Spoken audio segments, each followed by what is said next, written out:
స్థాయికి వచ్చింది అనుకోండి, అప్పుడు చంద్రబాబు కంటే ఎక్కువ విమర్శలు చేస్తాడు జగన్. అంటే ఇప్పుడు కాదేమో, ఇప్పుడు స్ట్రాంగ్ హోల్డ్ కాబట్టి కాదేమో. ఇప్పుడున్న శత్రువును వదిలేసి బీజేపీ వెనకాల పడ్డం ఎందుకు, మోడీ వెనకాల అంటే పడ్డం? నేను అనేది వాళ్ళకి బిహైండ్ ద సపోర్ట్ మోడీయే కదా, ఇప్పుడు అందుకే కదా అలా మాట్లాడడం, అందుకే నేను ఎలా మాట్లాడారు ఆ పాయింట్ దగ్గర నేను అడుగుతున్నా. మోడీని చూసుకునేందుకు ఇంతకుముందు ఏం చంద్రబాబు నాయుడు ఏమైనా తక్కువ విమర్శించాడేంటి?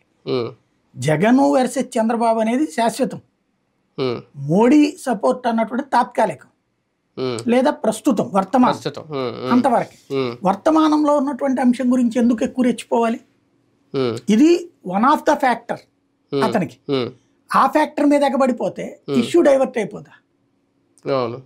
తన ఇష్యూ ఎటుకెళ్ళాలా, చంద్రబాబే దీనికి అంతటి కారణం, మోడీని కూడా తెచ్చుకుంటున్నాడు, అమిత్ షాని తెచ్చుకుంటున్నాడు, అందరి చేత నన్ను తిట్టిస్తున్నాడు, మా చెల్లెలు జాతి చేస్తున్నాడు, అందరి చేత చేయిస్తున్నాడు, ఎందుకంటే అతని పాలన చేత కాలేదు కాబట్టి, 14-19లో నేను చేశానన్నటువంటి చెప్పుకోలేకపోతున్నాడు కాబట్టి, 19-24లో నేను చెప్తున్నాను నిర్మోహమాటంగా, నా వలన మీ ఇంటికి ప్రయోజనం జరిగితే నాకు ఓటేయమంటున్నాను, ఆ మాట చెప్పుకోలేనుడు కాబట్టి వాళ్ళ నీళ్ళని పట్టుకొచ్చుకుంటున్నాడు అని చెప్పాలనుకుంటున్నాడు. కానీ నరేంద్ర మోడీ నువ్వేం చేసావా రాష్ట్రానికి, ఏం చేశాడో మోడీకి తెలుసు, ఏం తీసుకున్నాడో జగన్కి తెలుసు.